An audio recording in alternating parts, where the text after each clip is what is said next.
Classic Restos is proudly brought to you by Shannons, where you can sign up to be a member of the Shannons Club, your local Holden certified service centre, Pace Farm the enjoyable egg, and Heron Forbes Machinery House, where you can buy online.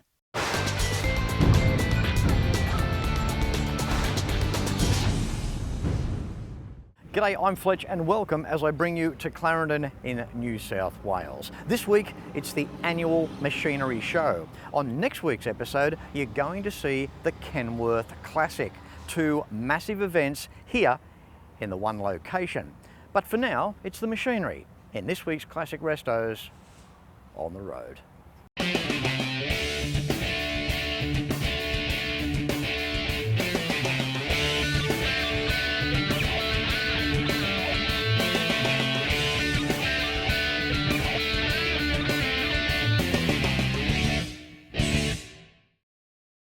This is Friday, the setup day for a big weekend ahead. But before we go any further, here's a bit of information about the event and what it stands for.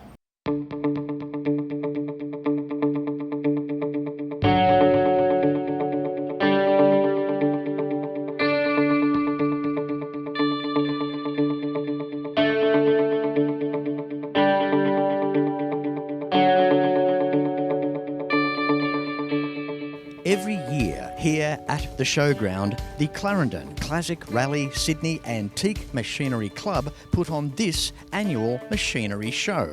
If you adore mechanical history, antique engines, tractors, there's a live tractor pull on the Saturday, and generally you'll see an eclectic collection of machinery from yesteryear. This episode of Classic Restos only covers just some. If you missed this year, come and see it for yourself in 2024. Perhaps stay in the beautiful Hawkesbury region a few days and make a break out of it. Yeah, there's just so much to see here at this event. Let's pick on stationary engines, for example. When were they built and what were they used for?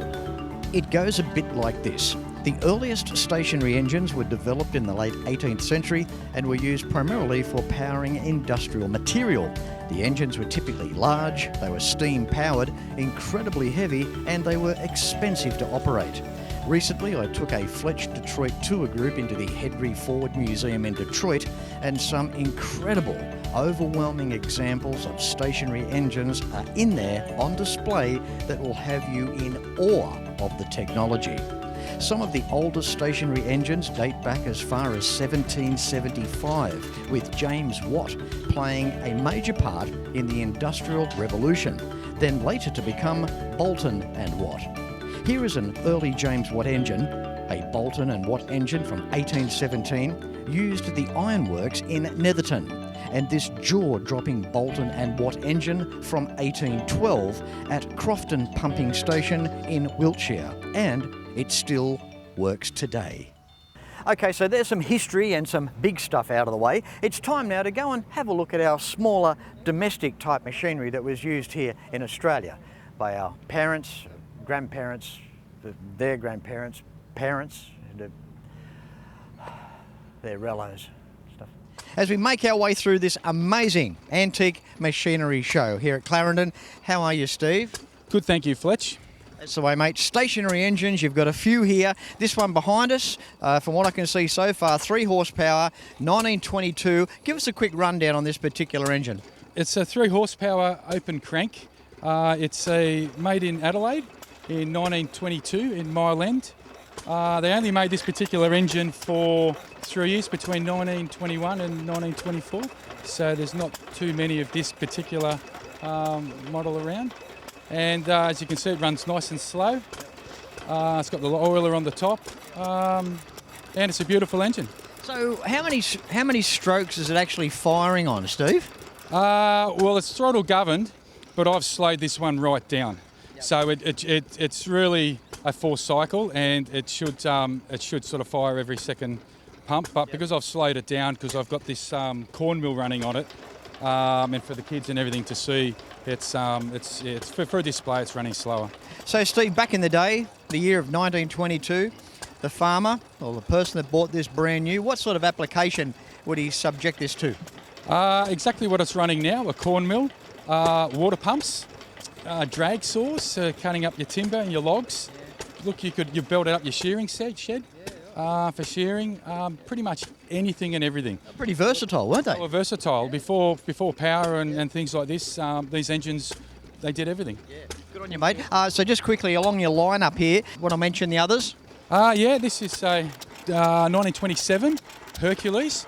That's American made. Another beautiful engine, another throttle govern, open crank. That's about 3.5 horsepower. That's actually just a vacuum, a dairy milking vacuum pump hooked up to that one.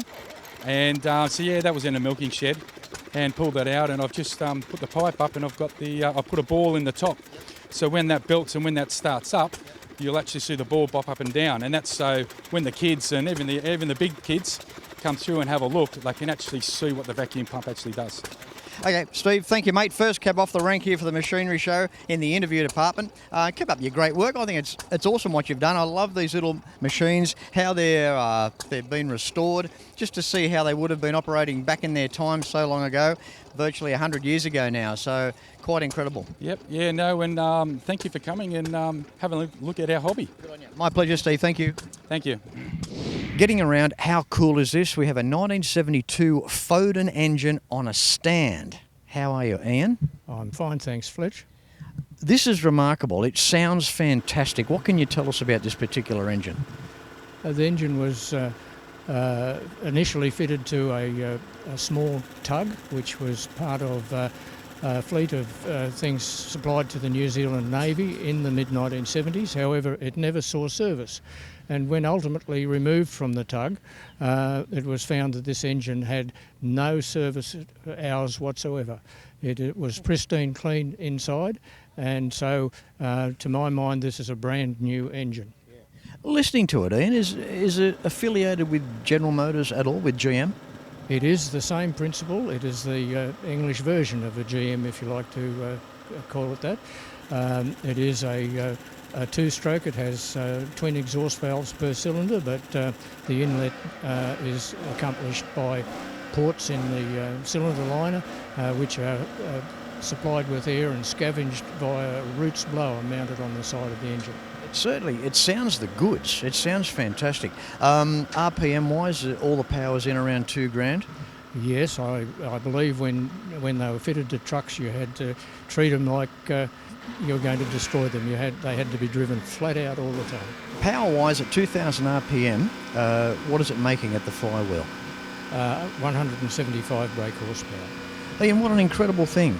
This is what I love about these machinery shows, especially this one. This is a major event here at Clarendon every year, and it's the variety. That's the thing. You just don't know what you're going to see. Indeed, that's true, Fletch. There is a fantastic variety of stuff here. People might be thinking, Fletch, what are you going on about the machinery for? It's not cars, you only do cars. Well, that's not really the case. Classic Restos, originally Restos, short for restorations. It can stand for a lot of things. The machinery here, it's got pistons, it's got rods, it's mechanical, it's got history.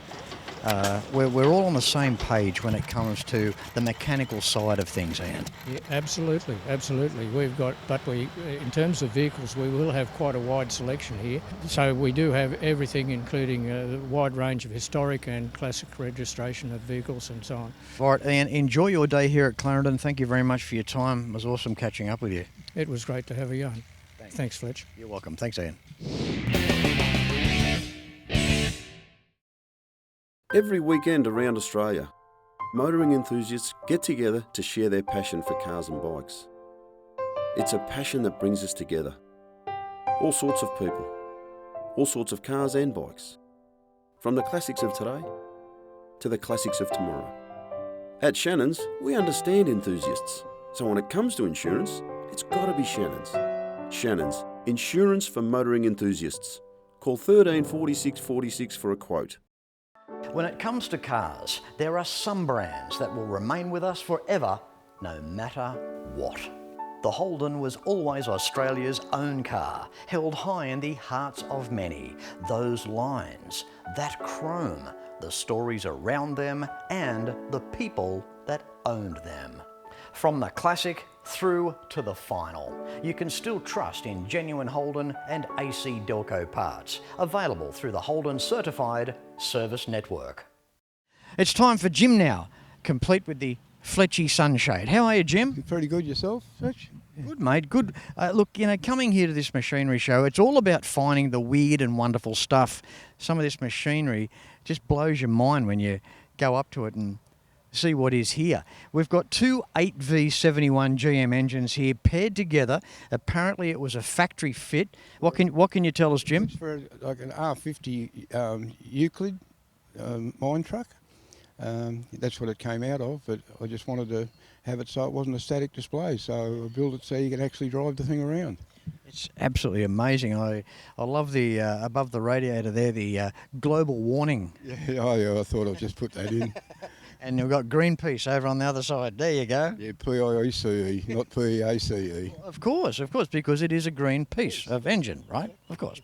How enormous is this thing too? These engines are like, when you've got them paired up like this, you can really put it into perspective, can't you? Yeah, it's 1136 cubic inch, 18 something litres, and it's 635 horsepower at 1800 revs, and it's 1700 foot-pound of torque at about 1400 revs. I was about to say that the torque would be astronomical, wouldn't it? Yeah, that's right. Yeah. Tell us about the starter motor. The starter motor is an air starter. It's 36 horsepower on its own. Yeah. There you go. Yeah. And you lift the little lid at the back there, and you've got some engines in there for the air, right? Oh yeah, I've got a little compressor in the back, so if you've got to get it going somewhere where you've got no air up, you can start that. When it's going, it's got its own compressor. Yeah, so that's just what that's for. Sound pretty good out those twin stacks, wouldn't it? Yeah, it's got a good note to it. It's not a real good engine, but it's good for just displays. Yeah. Have a go at it. Two 8V71s paired together. So in the application it was designed for, would have been pretty hard to beat, I would have imagined. Well, back in their day, they were excellent. Yeah, the only thing that ended up that people got them for was on the pollution side of it. Yeah. All right, thanks very much, Jim. Okay, yeah, thanks very much, Fletch. Yeah, okay. I just love the level of creativity that Jim has put into this truck. Not only just the paired 8V71 GM engines, but the chassis that they sit on. I actually asked him off camera what frame did he use, and he said he made the rails himself. And I think that's pretty clever. Complete with external power steering unit as well. It just goes to show what can be done from up here at home in the backyard. It's remarkable. A lot of blokes here this weekend, a lot of bullshit getting spoken, but don't worry, because there's a dump point so they can get rid of it. You know what? I reckon one of the most forgotten domestic machines would have to be the lawnmower. We're talking a crankshaft, a conrod, a piston, a ball, we've got a carburetor. How you going, Glenn? Yes, thanks, Fats. Yeah, good, mate. Thank you very much. That's right. Now, this man here, he's got every Victor lawnmower known to man in Australia. Yes, indeed, he's cornered the market in case there's another rush on him. No, I don't know about that. How many have you got, Glenn? Oh, in excess of 70, I dare say. Yeah, so... All right, what's your earliest one? I think I've got a 1957, so it was my grandfather's. Oh, that's very cool. Yep. I remember the early height adjusters with the alloy wheel on the side, yep. Fuel tank up on the handlebars. Correct, yep. Okay, 1957, what would be the most recent you have?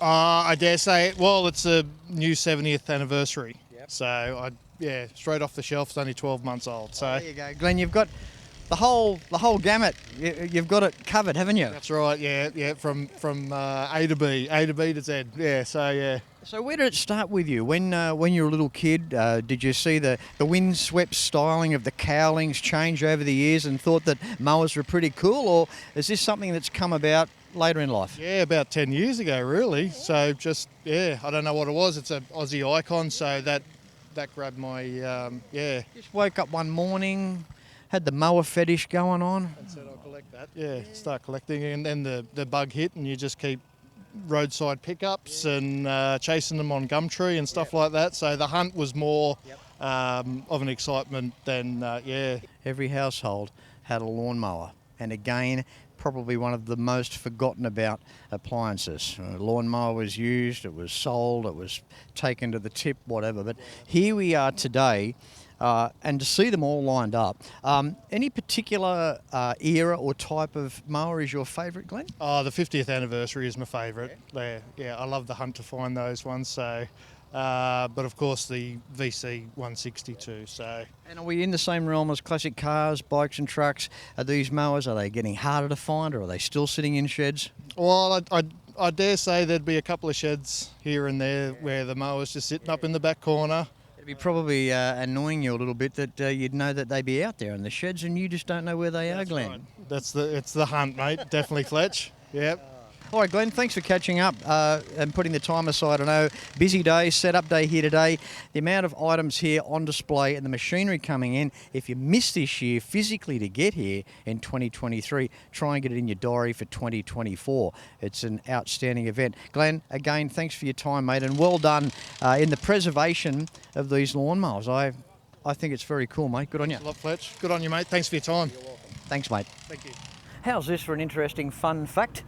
The size of the piston in the bore with these mowers. 1957 Victor, have a go at this, 125 cc's, which ran right through to the early 1970s. We have the VC 125 there. Around about that time, the transition came about to the 160 cc's. So from 73, 74, 160, pretty well right through to current day. Although Glenn's pointed out that there's a late model Victor up there that's actually come back in the cubes, sitting at 144 cc's.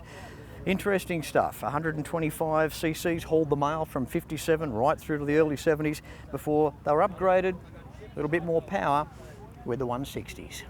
How awesome is this Victor lawnmower display here at Clarendon? It takes us back to a time when just about every household in Australia had one. It's up there in the category of the Hills hoist clothesline in the backyard, the Hoover vacuum cleaner, and all three were proudly made in Australia.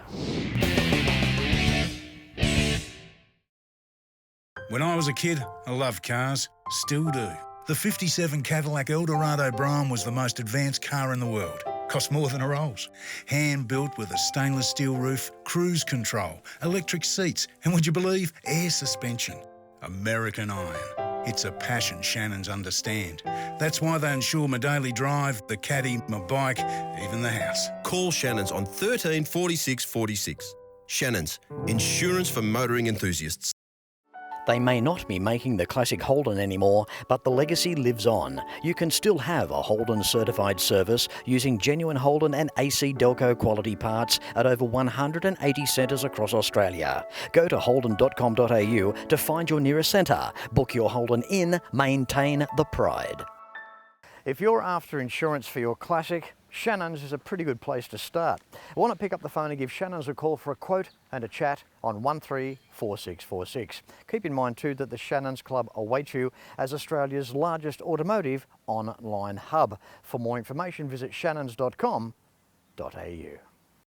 How cool's this? Friday, the setup day, the action continues. How are you, Ben? I'm good, thanks, Fletch. Yourself? Good, mate, good. Now, look, before we carry on here, this is the machinery show.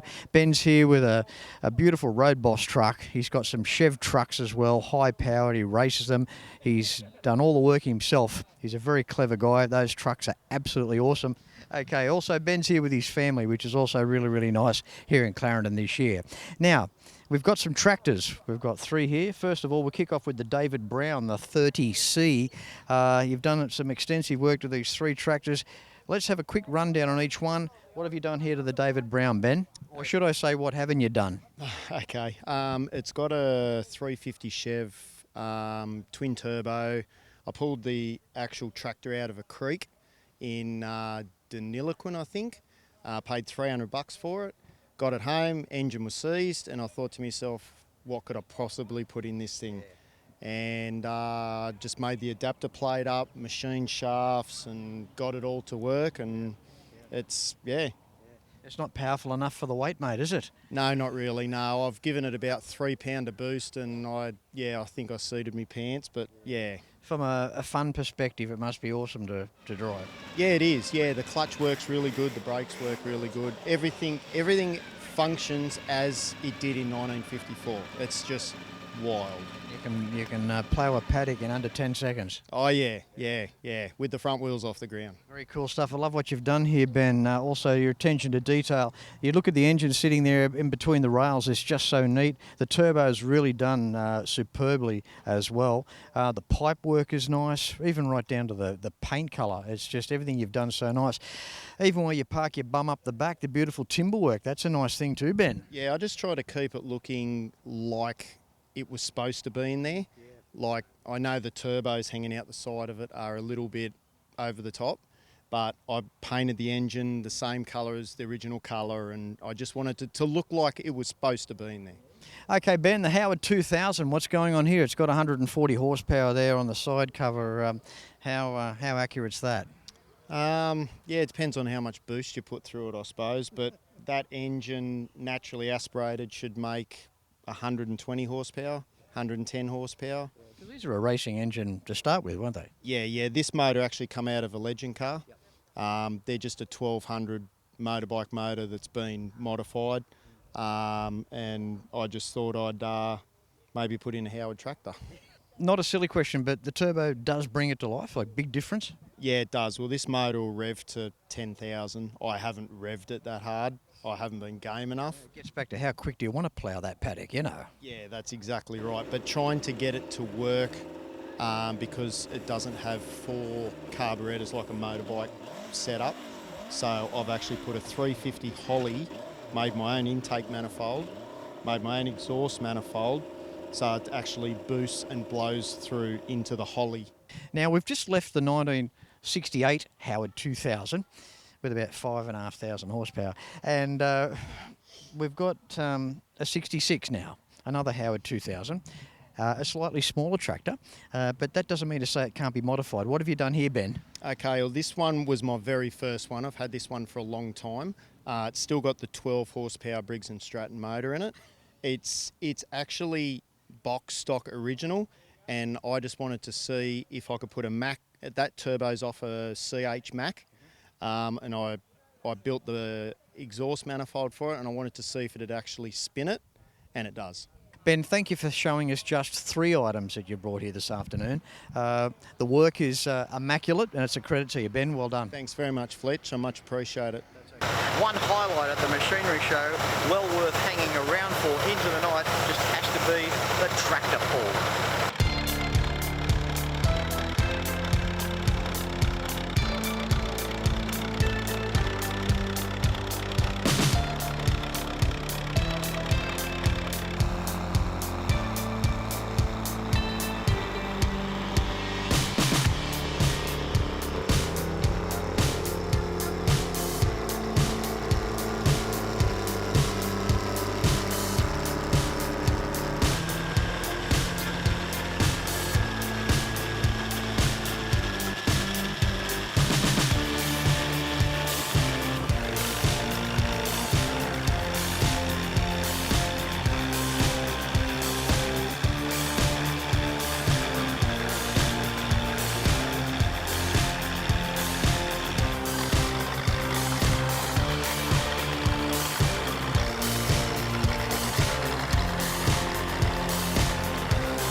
Well, there you have it. Just some of the Clarendon Classic Machinery Truck and Hobby Show for 2023. What an outstanding event. If you haven't seen the show before, try and put the 2024 event in your diary. It'll be well worth your while. And in the meantime, no matter where you're watching Classic Restos from, please ride and drive safe. I'm Fletch. Thanks for watching.